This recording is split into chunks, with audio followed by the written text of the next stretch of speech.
Boa noite. Boa noite, pessoal. Oi, Dito. Oi, tudo bom, Gabi? Tudo bem? Tudo jóia? Como vocês estão aí? Tudo certinho? Tudo Nossa, acho que certo. hoje vai ter pergunta para todo mundo, hein? O que a gente Ah, é. recebe Vamos falar também, de tudo. o que eu acho legal, não sei, o som tá bom? Não sei se tá legal, tá ouvindo? Acho que tá Tá. ouvindo, né? O que a Tô gente ouvindo. recebe de pergunta igual, né, Gabi? Assim, pergunta se pode dar Então, vacina, se pode amamentar, se não, se vai. Pergunta para mim, pergunta para você. É legal isso. é bom que dá para compartilhar, né? É, não, Os mesmos pacientes, os mesmos seguidores. Não, as dúvidas são muito incomum, né, Gabi? Eu acho bem interessante a gente poder falar, né? Acho que tá Tem dando. bastante gestante, né, seguindo também, que aí já tira as dúvidas. E tem umas perguntas assim que são bem repetidas, né? Que aí pergunta se toma Tá. vitamina, se não, se dá vitamina para o bebê ou não, até quando. Porque tem, né, assim, acho que algumas dúvidas são bem frequentes, né, Gabi? Acho, tanto para mim quanto para Tá. você, né? É, principalmente gestante, né, que tem muitas dúvidas, né, principalmente as mães de primeira viagem, que estão na primeira gestação, né, então fica, além da curiosidade da gestação, tem a curiosidade de saber depois que o bebê nasce, o que tem que fazer, como que vai ser. Não, amamentação, né? Acho legal a gente poder falar. Eu tô ligando o ar aqui. Ah, é. Eu tô aqui no consultório, tô aqui até agora. Acabei de fazer Ah, eu também. coloquei uns implantes agora, e aí eu falei, não, agora preparar tudo para ver as perguntas que chegaram, né? Para eu preparar tudo para o bate-papo com a Gabi. Vamos. É, aqui chegou, ó, tem para mim veio mais dúvida de pediatria, né? Então eu vou acabar, depois eu respondo, né, no meu mesmo. Mas aí veio uma aqui, ó, de uma mãe que perguntou: ó, parei de amamentar e ainda não menstruei, é normal? Faz 30 dias já que ela parou de amamentar e não menstruou, e já tá tomando pílula. Agora ela não especificou qual pílula que ela tá tomando, né? Normalmente, para quem está amamentando, a gente passa só de progesterona, é o desogestrel e é uso contínuo. E se ela está amamentando usando desogestrel contínuo, ela não vai menstruar mesmo. E a maioria das mulheres podem continuar usando o desogestrel sem problema e vai ficar sem menstruar, a menos que ela queira engravidar logo, que eu acho que não é ideia, né? Mas ela pode manter até a mesma pílula, que é o desogestrel, que é bem eficaz, assim, é super eficaz, é uso contínuo, e aí ela fica sem menstruar. Não vai ter o menor É, problema. provavelmente então é por causa disso. Deve estar tomando essa pílula e aí não vai menstruar, então. Mesmo tendo Porque parado de assim, a amamentar. mulher não precisa menstruar. E durante a amamentação, hoje eu atendi uma paciente que ela ganhou nenê há muito pouco tempo, assim. Ela acabou, faz 15 dias, né? E aí, antes de voltar a ter relação, né, e ela vai colocar um DIU, que é uma boa ideia colocar o DIU. Às vezes coloca até na hora do parto, na hora da cesárea, dá para colocar, ou a gente coloca depois de um mês, 40 dias. Mas a vagina fica muito seca, né, Gabi? E aí, porque ela tá amamentando, então ela tá cheia de leite, assim. Graças a Deus tá com bastante. Até a gente podia falar isso depois. Porque tem aquela, eu vou ter leite. Não, toda mulher tem leite, né, Gabi? Você não acha? Toda mãe dá leite. É, Só que toda tem leite. a vagina fica muito seca. Ela fala, por que será? Eu falo, olha, é normal, porque quando você acabou de ganhar nenê, você aumenta o leite, a prolactina, e aí bloqueia, né? A vagina fica atrofiada, igual na menopausa.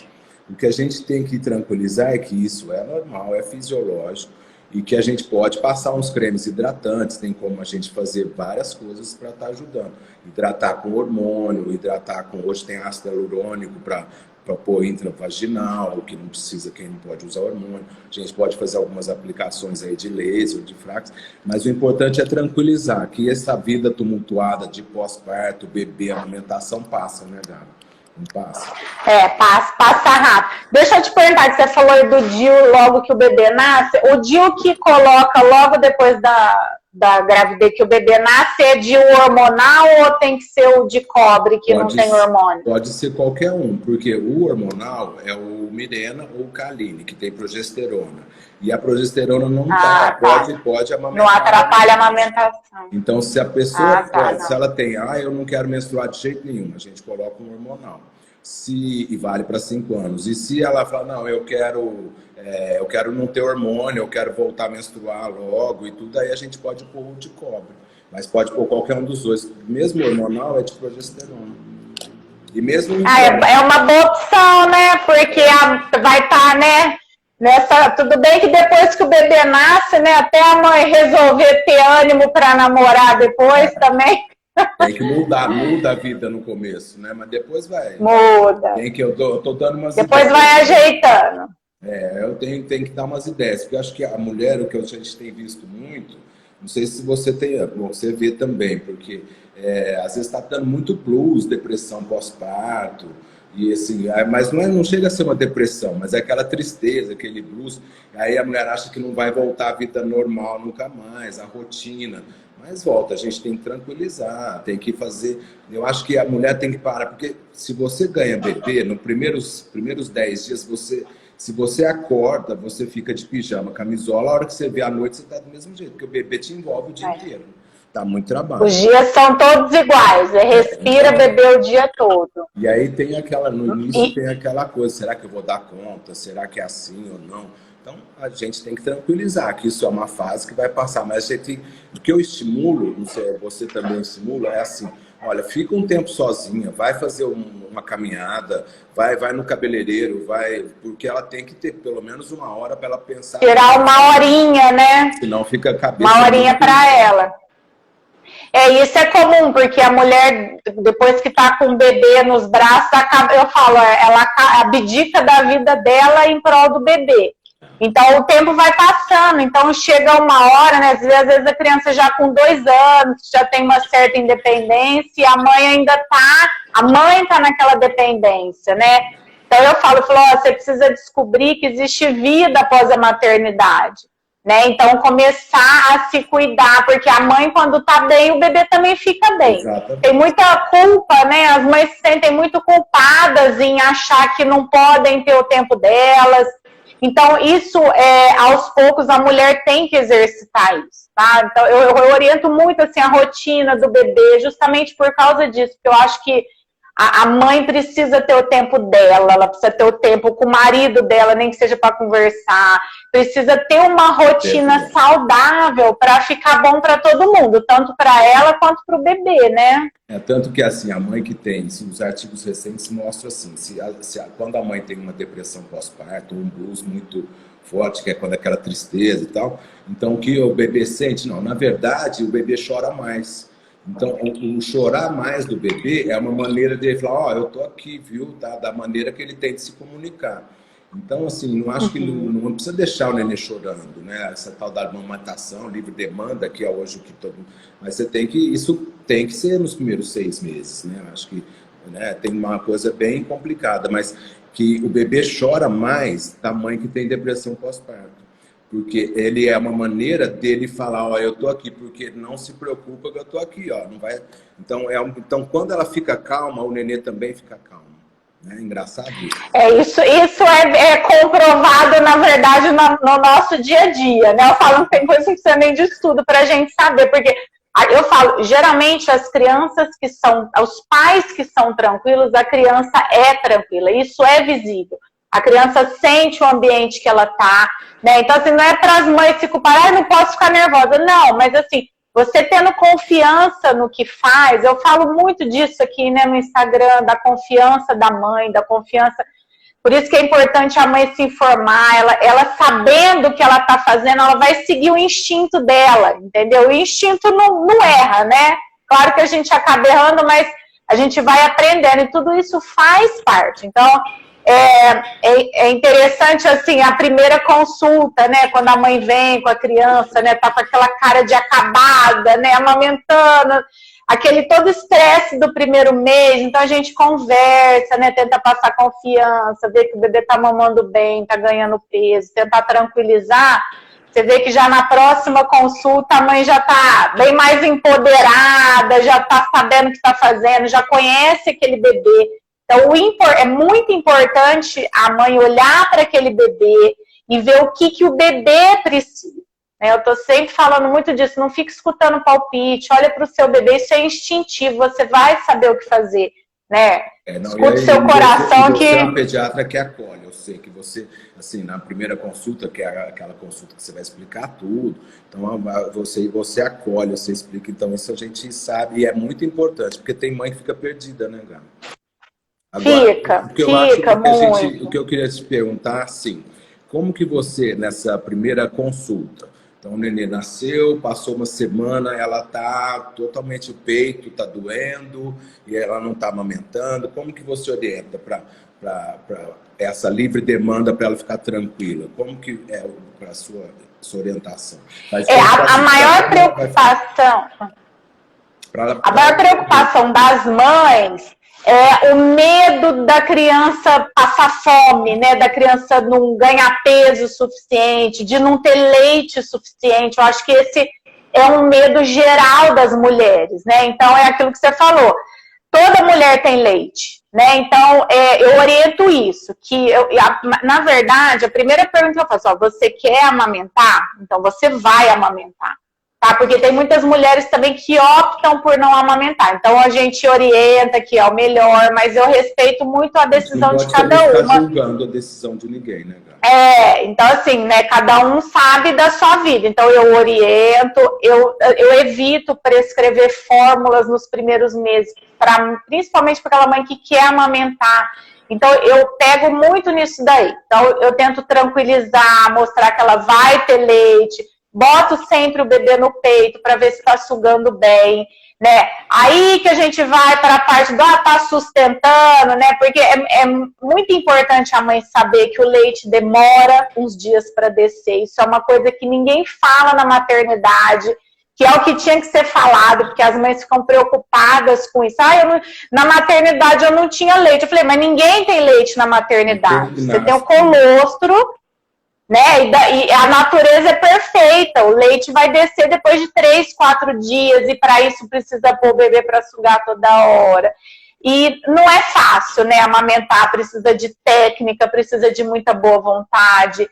Não depende somente da mãe, depende muito do bebê, se o bebê está sugando. Então, assim, ainda bem que hoje em dia a gente tem muitas ajudas, né? Assim, muito conhecimento para poder ajudar a mãe nessa amamentação.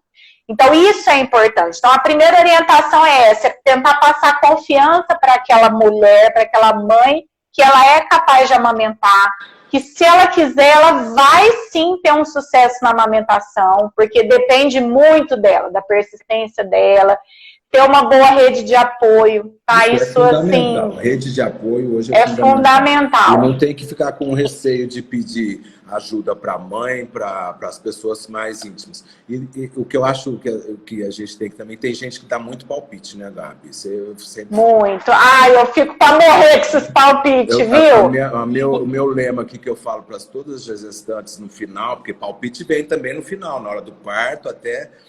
troca o palpite por um pacote de fralda, porque vai usar muito. Essa dica é boa. Tá todo mundo adorando, porque tá trocando palpite, porque e a mãe, as mulheres, têm que se afastar das pessoas que não dão conselho legal. Então não tem que ficar ouvindo, né? Eu acho que a pessoa tem que se preservar de companhias que não vão te levar, né? Te tranquilizar nessa fase, né? É a convivência tóxica, né? E você vê, a maior causa, né, de desmame precoce é justamente essa rede de apoio que atrapalha, né? Então, não é rede de apoio, é uma rede que realmente atrapalha. E eu fico chateada, às vezes, pelas mães, eu falo, gente, e geralmente vem de mães, né?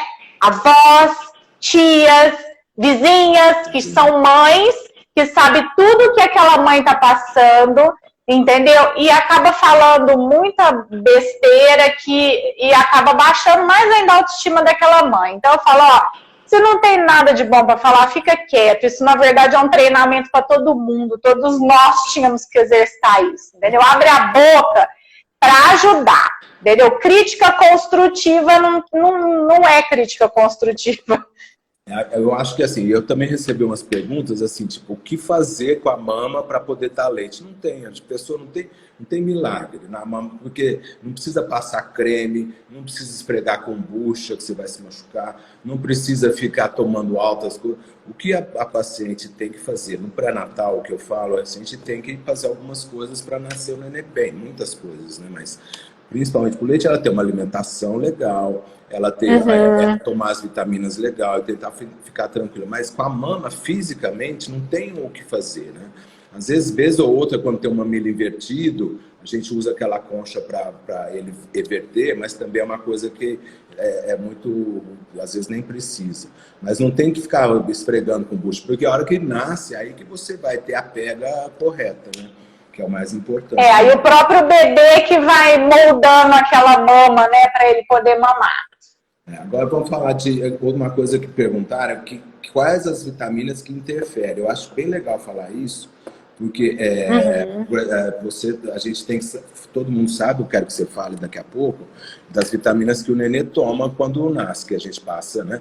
Porque a gente passa as vitaminas para a mãe já para proteger o bebê, porque o pré-natal já vai dar o futuro da criança, né? Que ele tem que tomar ômega, o ferro é muito importante. E uma orientação que a gente tem feito, é o clampeamento do cordão mais tardio. Porque aí a gente deixa no mínimo 3 minutos para aquele sangue fluir para o neném. Isso previne muito a anemia fetal. Isso que a gente queria que você falasse. Por causa de conta de tomar ferro ou não, se isso, e a gente sabe que isso interfere, né? E que muitas mães às vezes acabam dando vitamina para o bebê por conta de um clampeamento do cordão, às vezes muito prematuro. Na verdade, você vê que como as coisas evoluem, né? Antigamente a orientação era justamente clampear rápido, para não ter polissemia, para não ter, né, o excesso dos glóbulos vermelhos. Então as coisas vão evoluindo, a gente tem que evoluir também. Então, hoje em dia tem que clampear tardiamente, porque os estudos mostram que isso previne. O ferro para o bebê, quando é um bebê a termo, a gente inicia aos 3 meses, tá? E de rotina a gente faz profilático de 3 meses até os 2 anos, porque essa é uma faixa etária que o bebê cresce muito rápido. Então, ele esgota todo o depósito de ferro que ele tem. Então, a gente precisa repor. Nos prematuros, geralmente, a gente entra logo que nasce, né? Porque também por causa da prematuridade, a chance de ter uma anemia é maior. Então, a gente já entra para esses bebês logo que sai da maternidade. Então, aí tem as indicações, né? Mas, generalizando, tem que dar o ferro para o bebê a partir dos bebês, dos termos até os 2 aninhos. Mas isso aí a vitamina D... A vitamina D é importantíssima, né? Hoje a gente nem fala mais... A vitamina D também a gente repõe. Isso, porque o leite materno, ele não supre as necessidades totais de vitamina D, então a gente tem que repor. E muitas vezes até a vitamina A em algumas indicações também. Tem indicação de repor. Hoje a gente repõe essas vitaminas já desde o início da gravidez, né, Gabi? A gente no pré-natal, aliás, o pré-natal começa antes. Acho que a gente tem que já repor o metilfolato, B9, B, hoje são diferentes as vitaminas. E a vitamina D, assim, eu bato sempre, porque ela não é só para cabelo, pele, unha e para os ossos. Ela melhora a imunidade, ela melhora, ela previne parto prematuro, ela previne pré-eclâmpsia. E a gente sabe que até os bebês nascem com menos risco de alergia. Então, ela tem que ser usada desde o início. E principalmente o ferro, né? O ferro é vida para o nenê. Como que o nenê vai... Ferro também, para gestante também, né? Tem que investigar, a gente passa desde o começo. Mas a gente eu investigo às vezes, porque às vezes faz um hemograma simples, e um hemograma e vai estar lá um HB-HT normal. Mas o nenê está sugando, porque o nenê ele não quer saber se a mãe está magra, está gorda, se come bem ou mal, ele vai querer se alimentar. Então, você tem que ver como que está a reserva dessa mãe. Então, você não adianta ver o que está ali no exame, você tem que ver os hábitos dela, alimentação legal, e aí você pode pedir tipo uma ferritina, um ferro, porque você vê se ela tem reserva para levar essa gravidez e sustentar o nenê, né? Porque o nenê precisa de desenvolvimento, né? A ferritina é um exame super importante, né? Que a gente tem que estar sempre pedindo, porque muitas vezes não tem anemia no exame, mas tem deficiência de ferro. E a deficiência... Isso, a ferritina, quando está muito baixa, tipo numa criança que está em desenvolvimento, ela pode trazer muitos problemas cognitivos de desenvolvimento. Então, nessa fase inicial, nos primeiros anos da criança, é super importante avaliar. Mas gestão, eu peço para quase, você sabe que eu peço para todo mundo quase ferritina, porque você vê um HB-HT, às vezes não é real. Por exemplo, eu tinha uma paciente, tem várias assim, mas é que teve um recente que ela tinha um HB de super normal, hematócrito normal, mas uma ferritina de 9. Então, assim, como que um bebê vai desenvolver? Um bebê que está, por exemplo, e no último trimestre, ele está aí, eu falo sempre isso para mim, ele precisa de, como que o neném, vamos supor que ele está até o 7º mês com meio quilo, e do 7º mês até o 9º, ele tem que de meio ir para 3 quilos. Então, imagina a energia que ele não vai precisar, as vitaminas que ele não vai precisar para ele dar esse peso, aumentar o peso. Então, isso é muito importante, porque às vezes o hemograma não tá normal, e ela não tem uma reserva para poder chegar e beneficiar o bebê de um peso bom, parto prematuro e tudo. Mas vitamina é importante, sim. Né? Outra coisa que eu acho importante também, a lactante também, enquanto ela estiver amamentando, é super importante também repor vitaminas, né? Até porque, além da rotina cansativa e exaustiva, às vezes a mãe não se alimenta direito, é importante a mulher se alimentar direito. E eu falo que tudo de bom da mãe vai pro bebê. Então, quando a mãe tá amamentando, né, eu falo, a mãe fica um caco. Tudo de bom vai pro bebê, vai pro leite materno. Então, tem que ter essa atenção também, né, para as lactantes, de reposição de vitamina. Mas assim, eu mantenho, porque assim, as vitaminas, estão perguntando quais as vitaminas que a gente indica. Sem dúvida, assim, bom, são várias, né, mas ácido fólico, mas hoje a gente usa o metilfolato quando tem, a gente sabe a mutação, então é metilfolato, vitamina D, o ferro, ômega. Ômega a gente hoje, antigamente se usava, porque eu peguei várias fases, né? Eu pego uma fase, pego uma fase que a gente vai se atualizando, né, Gato? Então, o ômega, ele é muito importante para desenvolvimento da visão, da retina, da cognição, dos neurônios do bebê. E se muita gente desprezou o ômega por um tempo. Mas hoje o ômega tem que ser usado no começo da gravidez, no meio, no final e durante a amamentação. Claro que com a alimentação é legal, mas a gente nunca consegue. Então, é importante estar repondo essas vitaminas, sim, na amamentação. E eu reponho. O ômega 3... então é bom. O ômega 3 a gente não é preconizado repor de rotina nos bebês, justamente por causa disso, porque aí a mãe toma durante a lactação e já acaba passando para ela, né? Os bebês que tomam fórmulas têm, né? O ômega tem, né? DHA, ARA, todas essas coisas. Então, de rotina não tem nada preconizado por enquanto, né? Então, nós não fazemos de rotina nos bebês. Não, mas o que eu tô falando do ômega é que, assim, durante a gravidez, a gente tem que usar muito assim, nas doses preconizadas, né? Porque aí você tem o EPA, tem o DHA, porque aí você vê as dosagens, porque para o neném é muito importante até o nascimento, e depois ele vai levar a cognição e tudo vai desenvolver. Não que ele vai tomar o ômega, mas é o ômega que ela ingeriu durante gravidez, né? E com alimentação, né, Gabi?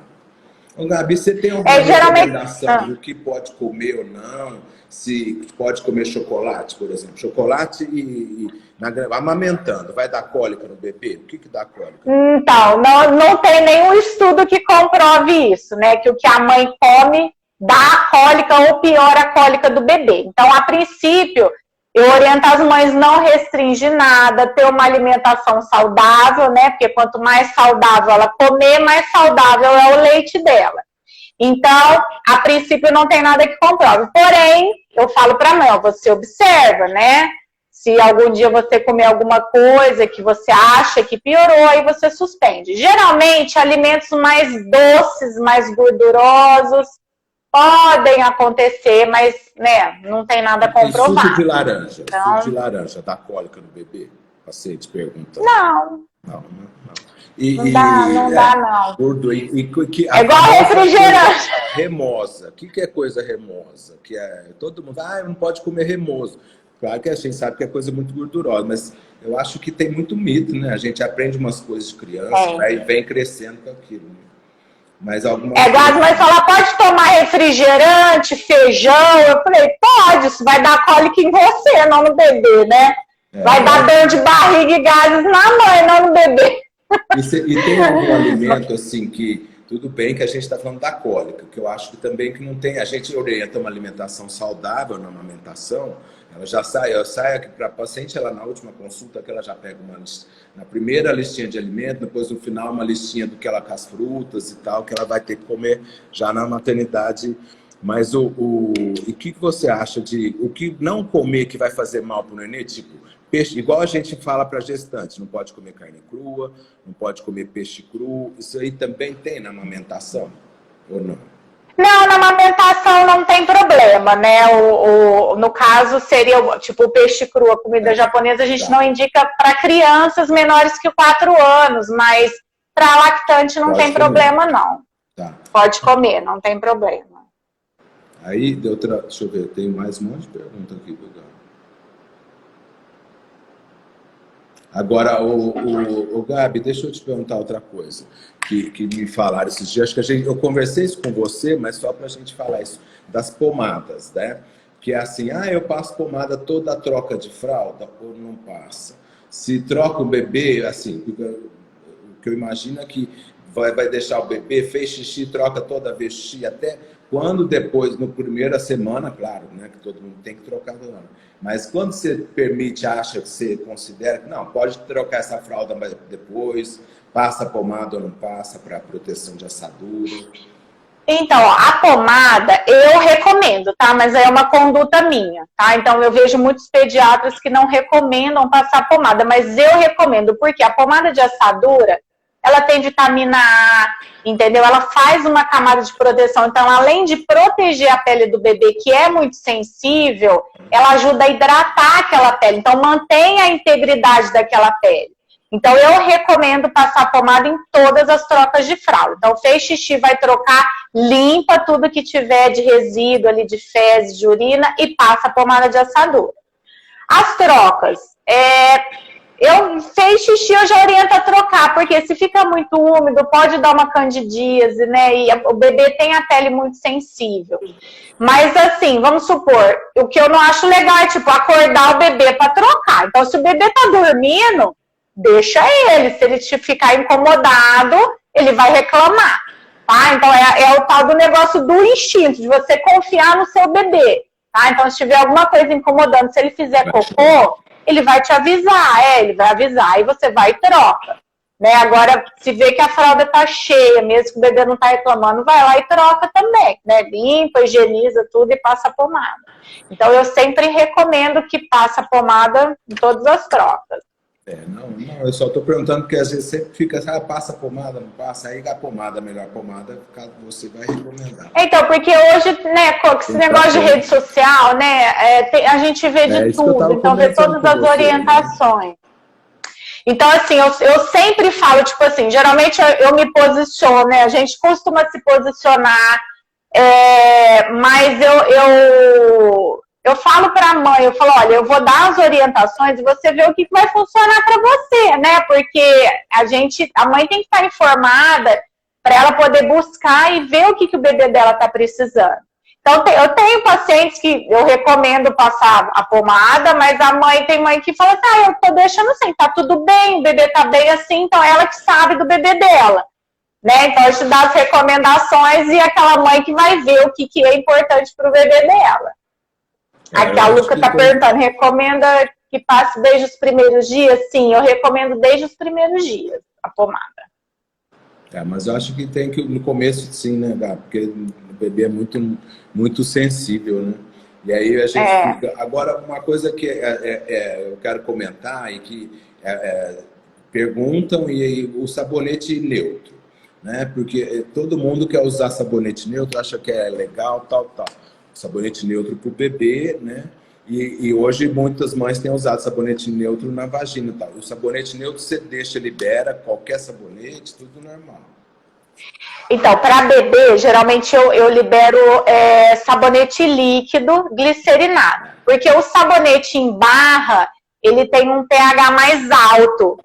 Então, ele já vai agredir mais a pele do bebê. Tá? Então, o ideal é um sabonete líquido.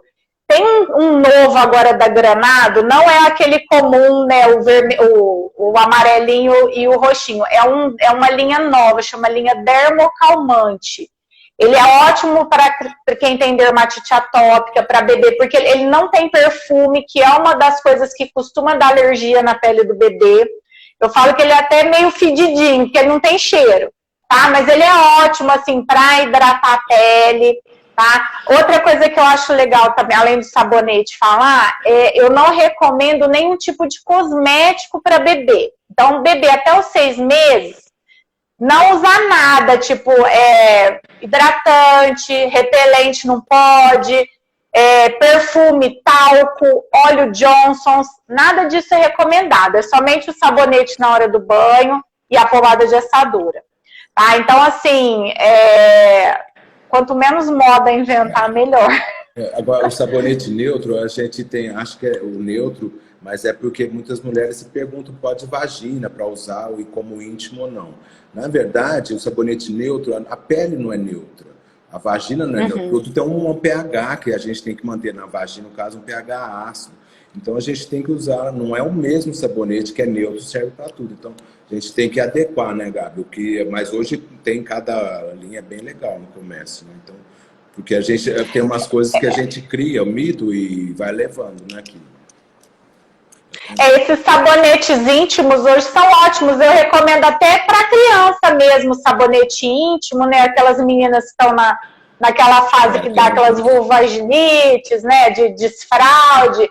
Eu recomendo até o íntimo de adulto mesmo, para as crianças, pelo menos uma vez no dia, na hora do banho. Quando você é que assim, a gente, na verdade, a diferença do adulto para o pediátrico, tirando a acidez, na verdade, às vezes é só o cheiro, né, que muda do íntimo.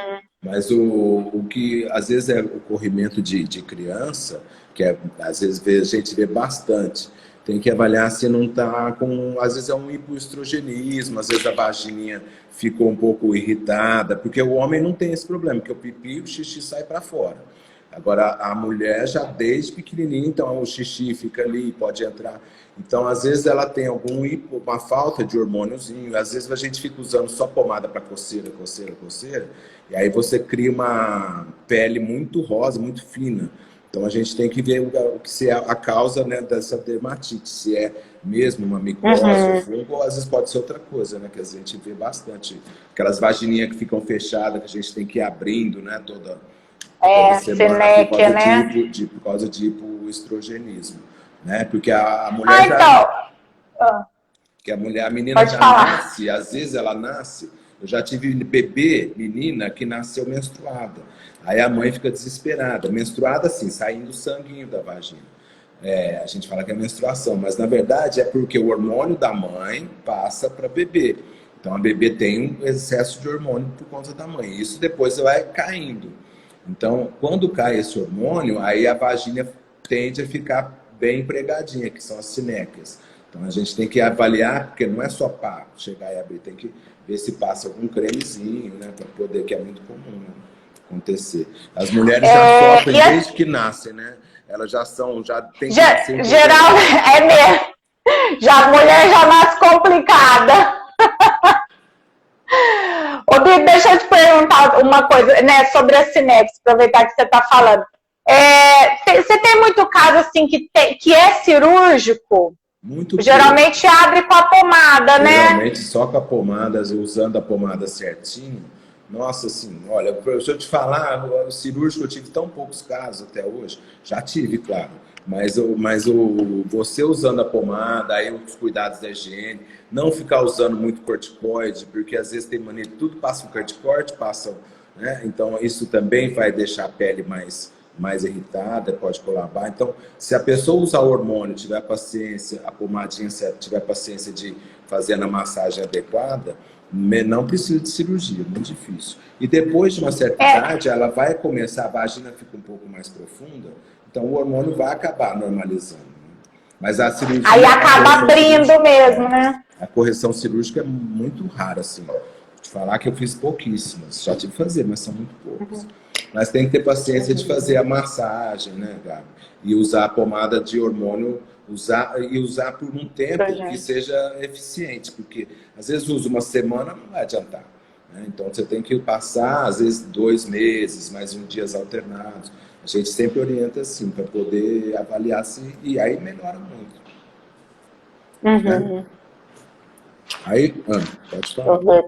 Sem pergunta. Não, tem aqui. A Bianca está perguntando. Tem que voltar a trabalhar com 4 meses e minha bebê não pega a fórmula, só peito. O que faço? O que você pode fazer, Bianca, na verdade, não é nem a fórmula que o seu bebê não deve estar aceitando, tá? Mas é o bico da mamadeira. Então, assim, você dando, ela não vai mamar, porque ela tem o peito aí, e como eu digo, as crianças são espertas, ela quer você, ela quer o seu peito, ela não quer bico de mamadeira. Tá? Então, o que você pode fazer quando você for voltar a trabalhar não é agora, tá? Se você está amamentando, aproveita para amamentar. O seu bebê vai ficar com outra pessoa, ela vai acabar tomando o que for oferecido para ela quando ela estiver com fome, tá? O ideal é não oferecer quando ela estiver estressada, mas oferecer aos poucos até ela vai mamar o suficiente para matar a fome dela. Outra coisa, tem outros dispositivos para você oferecer esse leite. Não precisa ser na mamadeira, pode ser numa colher dosadora, num copo aberto, entendeu? Então, quem for ficar com a sua bebê vai acabar alimentando ela de qualquer maneira, então fica tranquila. Gabi, eu queria só para... tem uma pergunta que chegou aqui, que eu acho que é assim, até legal que eu vou falar da gravidez e falar do pós-parto. Porque toda mulher quer saber da estética, o que ela pode fazer. Então, pintar o cabelo, a gente fala, olha, não vai usar nada com amônia durante a gestação. Pode fazer luzes, desde que não pegue a raiz, não pode fazer alisamento, não pode usar formol, né? A gente pede para não... Eu recebi 2 perguntas hoje da paciente que ela primeiro queria fazer micropigmentação. Não pode, porque entra como uma tatuagem, né, de sobrancelha. E ela queria pôr aquela unha de silicone, gel. Também não pode, porque o gel ele tem formol e aí entra. Isso aí você vai ler para saber se pode ou não. Porque o formol entra ali por dentro da cutícula e tal, e também faz mal teratogênio. Mas essas coisas a gente então já não deixa fazer na gravidez. Botox, toda mulher quer fazer o botox.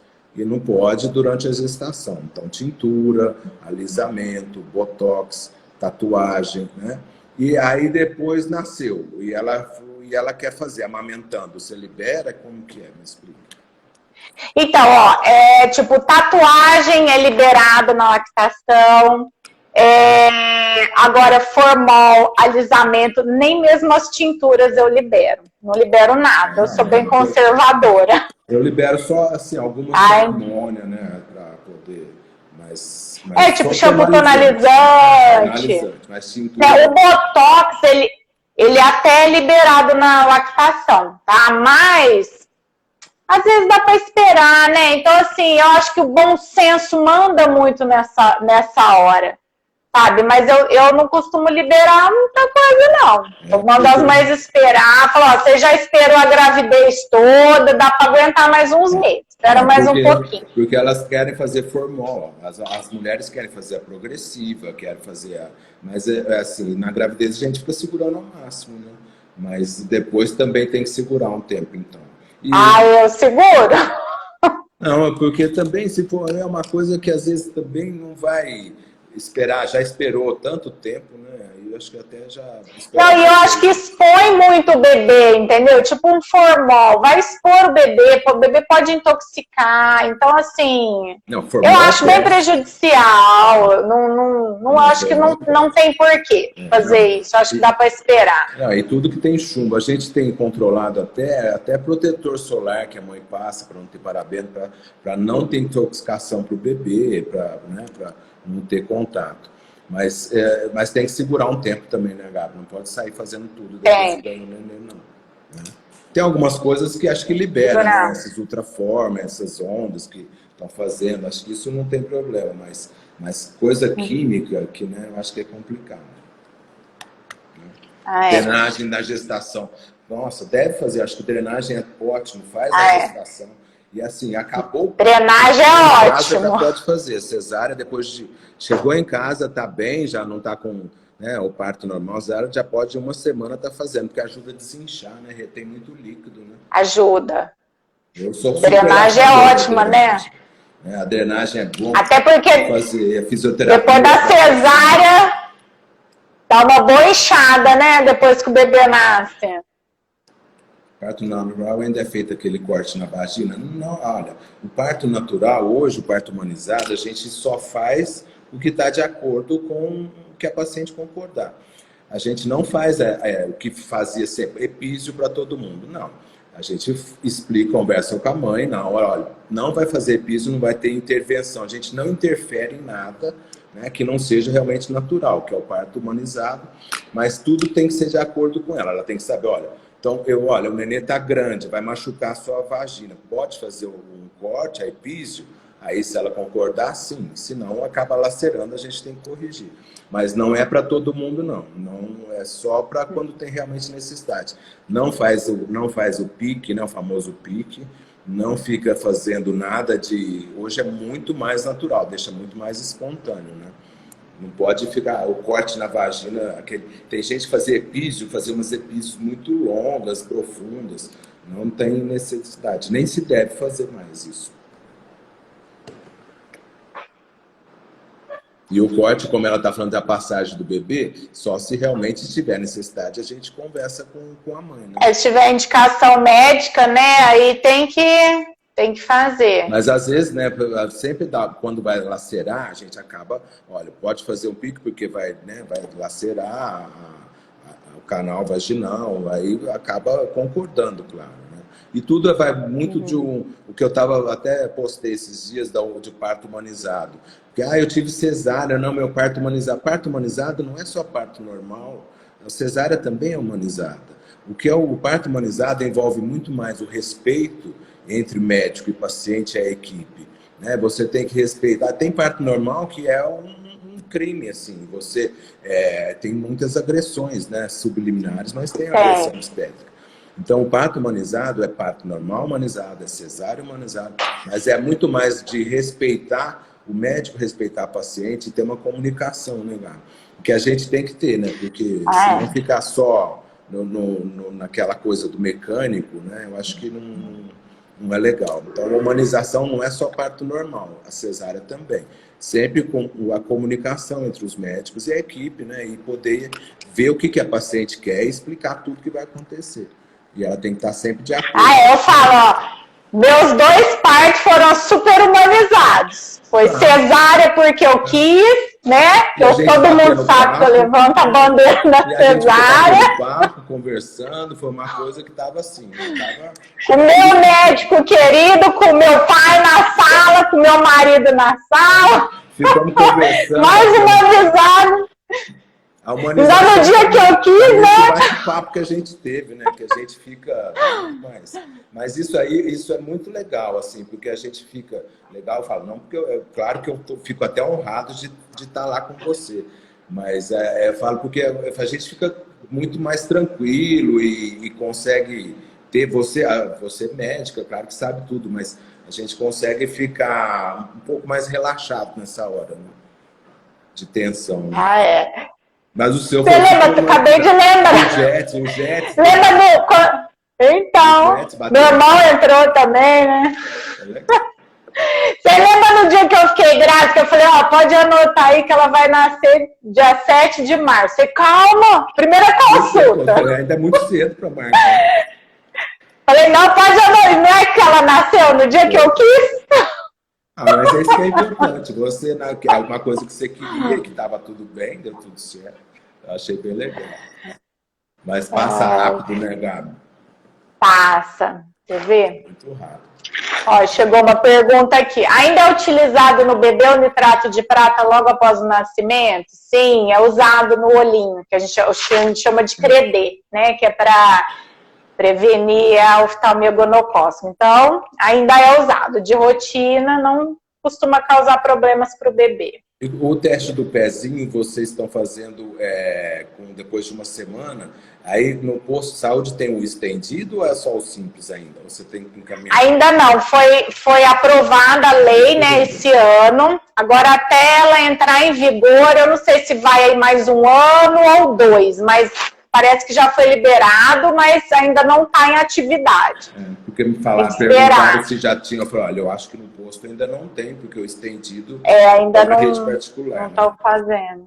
O risco de uma quarta cesárea. Olha, tem gente que fala que é arriscado, sim, porque está mais aderido, o outro está mais fino. Mas a gente tem que ter uma habilidade para já saber que tem algumas coisas que podem acontecer. O grande problema de muitas cesáreas é que pode dar acretismo placentário. Então, quanto mais cicatriz você tem no útero, mais a placenta pode ficar ali acreta. Aí sim é uma coisa, mas a gente tem que entrar para o parto, para a cesárea, já sabendo tudo que pode acontecer, porque você já se prepara para qualquer intercorrência. A maioria das vezes não dá nada, mas uma quarta cesárea, ela tem mais riscos por conta de acretismo. Mais risco. A Elaine Juliano, um beijo para a Elaine Galvão. Juliano Galvão, nosso amigo. Ele virou bike agora, né? O ginecologista estivesse próximo de casa me assustou muito. Mas não é para ficar assustada, viu, Bela? É para você vai fazer acompanhamento, vai repetir no ultrassom. E aí, na quarta cesárea, a hora que você for fazer, eles vão ter todos os cuidados que forem necessários. Não precisa ficar assustada, não. Né? O médico sabe tudo que pode acontecer, a gente tem que ter responsabilidade de saber para cuidar. Não fica assustada, não. Deixa... O povo fala demais, né? Já deixa atenção. Só para cuidar, né? Tem que ficar atento, mas sem terrorismo, né? Sem terrorismo, exatamente. A gente pode orientar sem Deus. Eu sou sempre a favor disso, lugar. A gente tem que orientar, explicar alguma coisa, mas sem terrorismo, porque senão fazer muito terrorismo na cabeça de mãe é bem complicado. Eu acho que tem mesmo que tentar acalmar. Eu falo que o único ser mais louco que uma mãe é uma gestante, não é? Mãe é louca, né? Eu falo que mãe é louca. Depois que eu virei mãe, eu sei que eu sou mãe, sou louca. Eu falo que o único que é mais louco que mãe é a gestante. Não, mas olha, a gestante a gente tem que ter porque os hormônios vão fazendo que a cabeça da gestante, ela entra... Hoje eu atendi, foi até engraçado, foi uma paciente, ela veio, ela e o marido. Ela queria bater no marido. Queria bater. Ele falou, doutor, eu não faço nada. Ela quer bater. Eu falei, deixa ela bater, porque os hormônios estão lá em cima. Ela falou, doutor, ele me irrita. Então ela todo dia, ela falou, todo dia eu dou uns 2 tapas. Eu falei, coitado, mas... E ele falou, você vai aguentar, porque é a maneira dela se extravasar. Então, mas foi hoje mesmo, não estou inventando. Mas a grávida, ela fica, a gestante, ela fica com os hormônios totalmente... pode ficar flor da pele, pode ficar depressiva, ela chora num propaganda de margarina, ao mesmo tempo ela fica brava e bate no marido. Então essa labilidade emocional da grávida, a gente tem que entender. E aí a gente tem que orientar, né, a rede de apoio, que é a mãe, o pai, os amigos, que tem que entender e tentar ajudar. Tem que aguentar. Tentar acalmar, né? E mãe também fica tudo louca, né? Mas a mãe não é que é louca, pensa coisa ruim, tem pensamento, acha que vai morrer o filho, vai morrer no parto, vai morrer, né? Então, acho que então, eu acho que a gestante, o fato de você estar com aquele bebê ali dentro que você não conhece, eu acho que pira mais, né? A gente começa a imaginar muito mais medo, né? Dá muito medo. Então, eu lembro quando eu estava gestante, dava muito medo. Assim, já aconteceu alguma coisa comigo pelo bebê, né? E no segundo, eu não sei se você lembra, que a gente até conversou isso, porque quando você tem um segundo, você fica muito mais tensa, você não consegue, às vezes, exteriorizar, apesar que a gente conversa porque a gente é amigo. Mas você fica, gente, e se eu tinha acontecido alguma coisa comigo, eu estou largando meu filho em casa para ter outro, será que eu vou voltar? Então, porque a cabeça da mãe nessa hora, que ela está deixando um para ter outro, ela falou, será que eu vou deixar o outro? Então, isso é muito complicado, é muito comum. Dá muito medo. Dá muito medo mesmo. Eu larguei a minha bebê em casa e agora eu vou beber o mais velho. E agora, será que eu vou voltar? Então, esses pensamentos são muito comuns. E a gente tem que ter saber entender, né? Você sabe que eu converso demais, né? Então, a gente tem que entender e tentar tranquilizar, né? Nessa fase. Eu lembrei agora, tipo, ó, no meu primeiro parto, o médico quis me dar alta, eu não queria ir embora, com medo de ir para casa com o bebê, né? Eu falei, deixa eu ficar aqui mais um dia no hospital. Fiquei. No segundo, você já chegou, já estava pronta para ir embora. Acho que eu não fiquei, se bobear, fiquei nem 24 horas no hospital. Eu nem cheguei, eu já cheguei, você já estava pronta. Né? Mas já estava pronta para ir embora. Você tinha a Bruninha em casa, então você queria já ir embora, já. Né? Mas isso a gente tem que entender, porque às vezes, né, você, o primeiro filho, você tem mais segurança, mesmo você sendo médica, pediatra, tem aquela, né? Mas o segundo você já queria ir embora, eu cheguei, quase você vai embora antes de eu dar alta, né, Gabi? A alimentação benéfica para gestante também bebê perto do parto. Olha, para alimentação tem que ser saudável. A gente, assim, eu tenho batido muito nisso, né? Que a alimentação hoje, ela fica impregnada na memória genética do bebê. O que você come antes da gravidez, durante a gravidez, na amamentação, você entra no DNA do bebê, é epigenética, né? Então, isso vai levar seu filho a ser obeso, hipertenso, diabético, tudo que ele pode ter no futuro. Eu falo para todos os pacientes essa frase agora, a melhor herança que você vai deixar para o teu filho, não vai ser, a melhor herança é você estar comendo direitinho no pré-natal, durante a amamentação, que essa herança é para o futuro dele. Então, o que ela tem que comer? Coisa saudável, mas eu gosto de milkshake. Eu também gosto, mas se a gente faz tudo que gosta, não, a gente tem que saber que nessa fase, eu gosto tanto de comer pizza, eu também gosto, mas a gente não pode fazer tudo que gosta. Tem que ter uma maturidade, porque você está nessa fase, tem que tomar atitudes que vão te trazer benefícios para você e para o bebê. Né? Então, gostar de comer bobeira, tomar refri, quem não? Todo mundo gosta, mas você sabe que nessa fase você não pode e tem que ter uma maturidade para entender. Né? Porque às vezes a pessoa fala, não, eu vou comer milkshake. Mas, falei, todo mundo, eu falo isso sempre, você faz tudo que você gosta na vida, às vezes você faz coisa que não gosta, mas tem que fazer. Então, não, e aí tem que perguntar se você tá disposto a arcar com as consequências desse milkshake, né? Além do ganho de peso, a gordura. Claro. Né? Então, é importante a gestante ter bons hábitos e depois que o bebê nascer também ter bons hábitos, a família ter bons hábitos, para aquela criança ter bons hábitos, claro. Né? Também. Porque se a criança pode até ter essa epigenética que a gente fala de obesidade, né? E isso aí é bem legal. Eu estou lendo essas coisas, estou estudando isso muito. Então, mas ela tem um gene, porque esse gene do DNA só vai dar o start por conta do meio ambiente. Porque ela pode ter o gene de ser obesa, né? Só que ela pode não desenvolver. Se ela nascer e crescer num ambiente saudável, que não come bobeira, que faz atividade física, ela não vai desenvolver. Agora, ela tem o gene lá. Se num momento, com 8 anos, aí a criança tiver... ela foi para a escola, comeu doce, teve alguma coisa, ela tem o start, aí ela vai desenvolver. Então, às vezes ela tem a genética da obesidade, mas ela não é obrigada a desenvolver, se ela tiver um meio ambiente, né, favorável. Né? Mas acho por isso que a gente tem que bater... Eu acho o ambiente é determinante. Na saúde, eu acho, no geral, no desenvolvimento da criança, né? Essa pandemia, a gente está vendo muito transtorno que não é transtorno por causa do ambiente que a criança está. Eu vejo isso direto. Eu questiono muitos diagnósticos por causa disso, porque muitas vezes vale um pouco, né, de empatia pelaquela criança, pelo ambiente que ela está. Então, o ambiente eu acho determinante em tudo, né? Então, uma criança obesa, ela está num ambiente obeso, não é porque ela tem a genética da obesidade, né? Então, assim... Eu acho que isso é importante. Acho que agora, Gabi, como a gente está já falando bastante, que chegou um monte de perguntas... Já vai dar uma hora já. A gente fica batendo papo, a gente tem que bater mais vezes. Falar das vacinas do Covid, porque tem um monte de pergunta toda hora para mim e para você.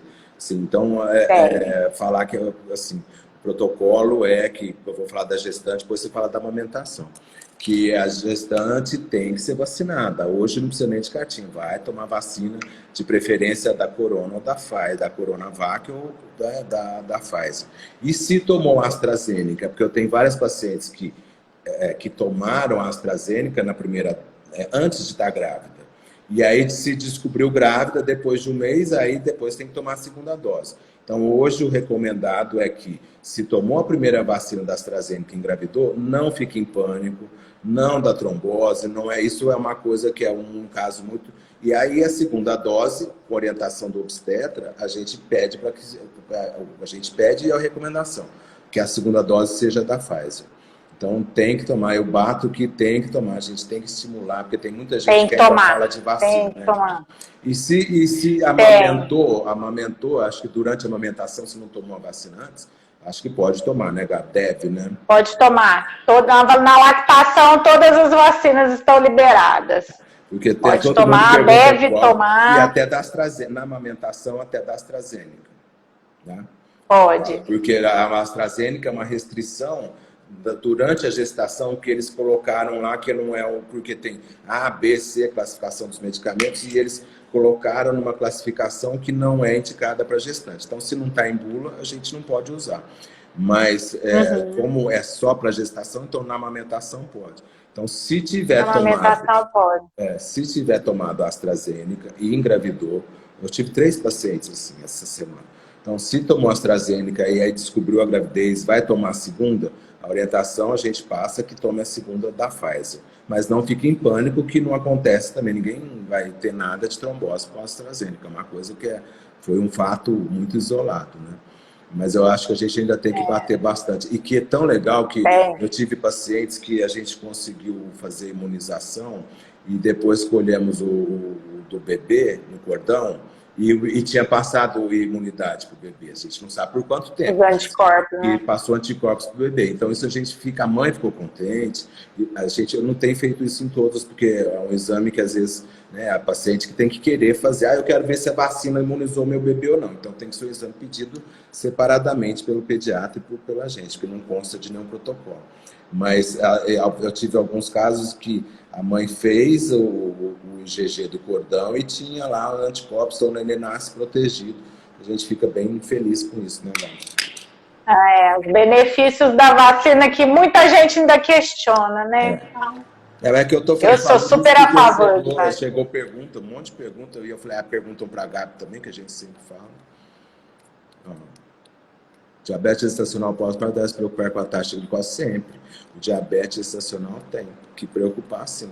Porque se ela tem diabetes gestacional, ela tem uma grande tendência a desenvolver um diabetes depois no futuro.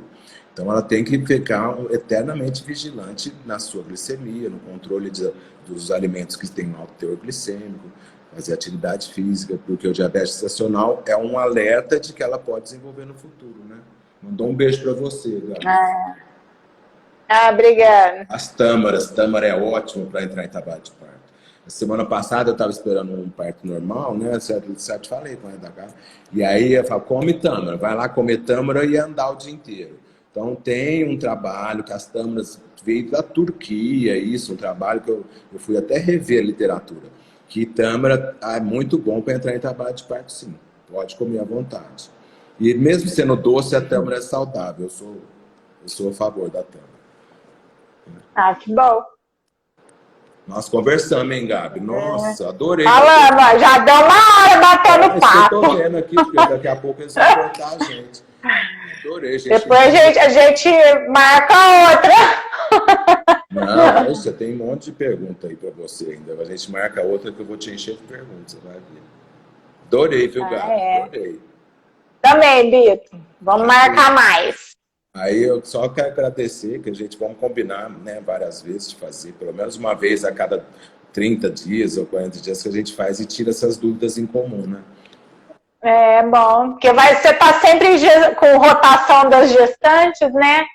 E aí suas gestantes vão virando mãe, e que dá para tirar as dúvidas. Às vezes a gente fala, não, eu já falei isso, mas o que eu estava reparando é que às vezes a pessoa que está vendo a gente hoje não viu o que a gente falou há uma semana atrás, né? Então a gente acaba se tornando repetitivo para algumas pessoas que já acompanham faz tempo, mas tem muita gente que está chegando agora, né, Gabi? Então tem que... mas é bom que tem bastante conteúdo já, né, no nosso Instagram, no teu, no meu, né? Então é bom as seguidoras também dar uma buscada, tem bastante, acho que as dúvidas mais comuns. né? Já tem bastante coisa. Que já coisa. está salva lá, né, Gabi? Porque a gente já falou, né? Eu acho que... Porque às vezes a pessoa chegou agora e não sabe que a gente já está falando naquilo, né? Às vezes a Gabi deixa vários destaques lá. O Instagram dela, ela dá um monte de dica. Nossa Senhora, eu não perco. Aí eu fico lá, e ela fica brava com as pacientes, ela é um amor, mas a paciente pergunta uma coisa que às vezes é a mesma pergunta, né, Gabi? Tem umas coisas que a gente sabe por quê, Vitor? Eu acho assim, as pessoas estão... que é tudo na mão. E eu acho que para a gente evoluir, a gente tem que buscar as coisas, entendeu? Então, na verdade, o puxão de orelha que eu dou quando eu falo, mas já tem isso lá no meu perfil. É porque a pessoa, tipo assim, eu acabei de postar, vai lá e vê, sabe? Então, aí eu que já não tenho muito tempo, né? Tô cheio de mensagem para responder, tem que ir lá procurar meu post para repostar de novo. Eu já deixo tudo separado, entendeu? Então, assim, eu acho que as pessoas têm que aprender a evoluir, têm que aprender a buscar informação. Eu sou uma pessoa que eu estou sempre buscando informação, eu quero melhorar como pessoa, né? Você vê, a gente já está mais antiga na medicina, a gente tem que estar sempre atualizando. Eu já mudei minhas condutas muitas vezes, desde que eu virei pediatra, né? Porque a gente tem que evoluir. Então, se a pessoa não busca, que é tudo na mão, como que essa pessoa vai evoluir, né? Como mãe, né? Como pessoa, né? Então, eu dou puxão de orelha mesmo. Mas você tá certo. Às vezes eu também respondo, olha, olha lá no feed que tem isso já falado, né? Que a gente acaba falando muita coisa igual. Mas eu falo, a gente tem que evoluir. Eu não faço muito perfil fofa, não, sabe? Né? Eu falo alto, né? Eu falo com as mães, eu faço minha zoeira. Mas eu acho que esse pediatra fofo não tem nada a ver mais hoje em dia, viu, Gabi? Acho que não tem esse negócio de passar. Eu vejo umas pediatras tão fofas que eu falo, ai, que fofa, sabe? Eu até gosto de ver, sabe? Mas eu não faço esse estilo, não. Você tá certinho. É por isso que todo mundo te adora, ó. Porque você é você e você trata a pessoa do jeito que tem que tratar. E mega bem sempre, né? Que a gente se conhece há muito tempo. Mas isso que a gente está falando de evolução é verdade. A gente não pode parar no tempo. A gente tem que estar procurando... Não é só atualizar, estudar. Claro, atualizar cientificamente. A gente tem já muito mais tempo de formado, você sabe disso. Mas a gente tem que estar estudando, atualizando e tem que tentar fazer isso. A gente melhorar também como ser humano, né? Porque a gente tem que atender as pessoas, não tem que ficar preocupado com a doença, a gente tem que entender o lado humano dela, né? Porque às vezes uma tem conversa, que ter empatia, né? E você tem que saber ouvir, né?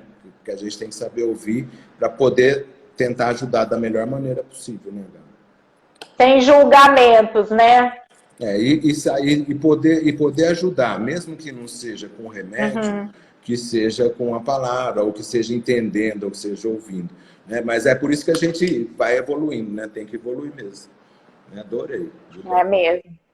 Beleza, Bito. Beijo, muito obrigado. Muito obrigada. Dance, beijo na Sônia e nas meninas. Obrigadão, viu? Beijo para todo mundo. Beijo. Tchau.